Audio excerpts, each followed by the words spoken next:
అవటమే మీ లక్ష్యమా? MBBS సీట్ల guidance కోసం తప్పక విచ్చేయండి మెగా ఎడ్యుకేషన్ మేళా. మా ప్రభుత్వ ఎజెండాలో వ్యవసాయ రంగం అత్యంత ప్రాధాన్యత అంశంగా ఉంది.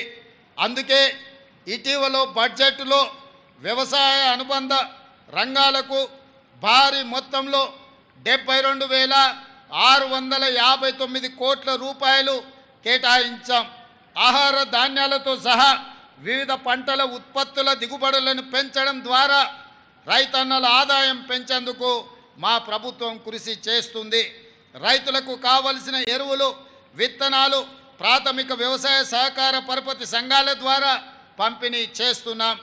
ఈ ఏడాది వానాకాలం పంటకు జూలై 24 నాటికి 11,85,000 మెట్రిక్ టన్నుల ఎరువులు పంపిణీ చేశాం. ఇప్పటికీ ఇంకా 10,65,000 మెట్రిక్ టన్నుల ఎరువులు అందుబాటులో రైతులకు ఉన్నాయి. అదేవిధంగా రాష్ట్రంలోని రైతాంగం నేడు అతిపెద్ద పండగ జరుపుకుంటుంది. ఇంతకాలం రుణభారంతో బతుకు భారమై తెలంగాణ రైతన్నలు నేడు తల ఎత్తుకొని దర్జాగా తిరిగే రోజులు వచ్చాయి. ఎన్నికల సందర్భంగా వరంగల్లో ప్రకటించిన రైతు డిక్లరేషన్కు అనుగుణంగా దేశంలో ఎక్కడా జరగని విధంగా రైతన్నలకు 2 లక్షల రూపాయల వరకు ఏకకాలంలో రైతు రుణమాఫీ చేసి రైతు కుటుంబాలను ఆదుకోవాలన్న ఆలోచన ఆ కార్యక్రమాన్ని మొదలుపెట్టి దిగ్విజయంగా ముందుకు తీసుకెళ్తున్నది ప్రజా ప్రభుత్వం. ఇది అసాధ్యమని చాలామంది వక్ర భాషలు చెప్పారు. కానీ మా ప్రభుత్వం మాట ఇచ్చిన ప్రకారం రైతన్నలకు 2 లక్షల రూపాయల వరకు ఏకకాలంలో రుణమాఫీ కార్యక్రమాన్ని అమలు చేసి చూపిస్తున్నాం. దీనిపై ప్రతిపక్షాలు రంధ్రాన్వేషణ చేస్తున్నాయి. ఈ సందర్భంగా నేను చెప్పదలుచుకున్నాను, పథకంలో అర్హులైన ప్రతి రైతుకు న్యాయం జరుగుతుంది.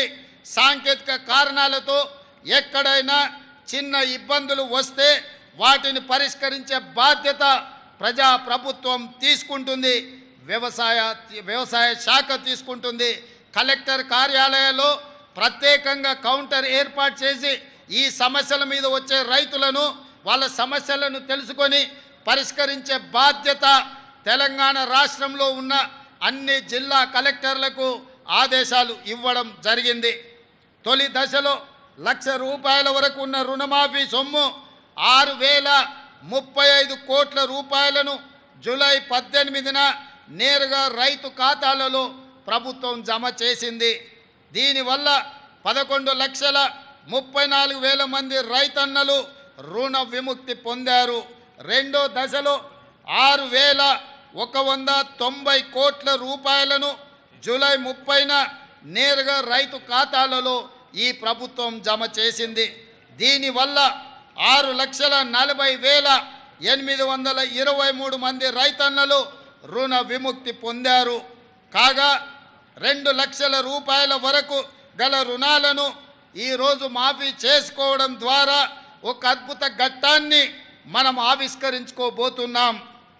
దేశానికి స్వతంత్రం వచ్చిన రోజే తెలంగాణ రైతుకు ఆర్థిక స్వతంత్రం వచ్చిందని ఘనంగా చెప్పుకునే రోజు ఈ రోజు. ఈ కార్యక్రమంతో మా జన్మ ధన్యమైందని మేము భావిస్తున్నాం.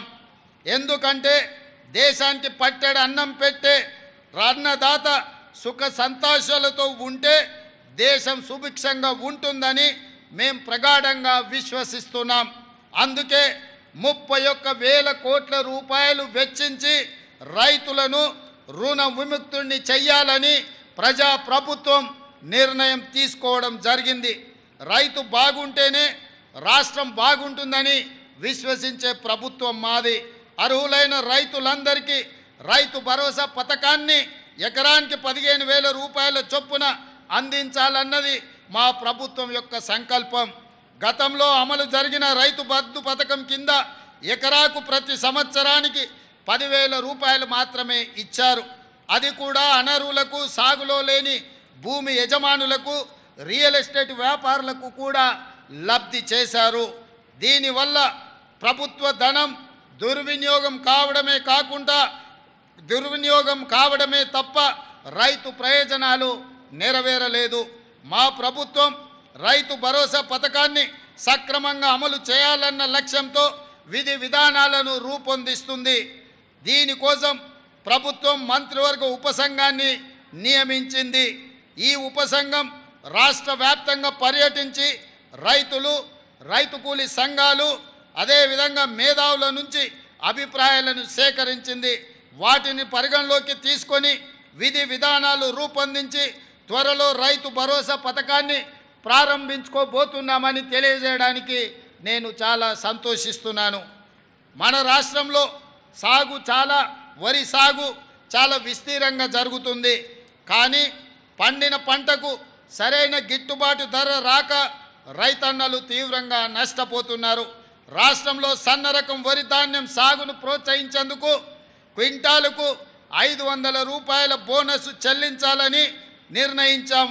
దీనికి 33 రకాల వరి ధాన్యాలను గుర్తించాం. రైతులకు గిట్టుబాటు ధరను కల్పిస్తూ కొనుగోలు కేంద్రాల ద్వారా ధాన్యం కొనుగోలు చేస్తున్నాం. సుమన్ టీవీలో మీ పర్సనల్ అండ్ బిజినెస్ ప్రమోషన్స్ కోసం కింది నెంబర్కి కాంటాక్ట్ చేయండి.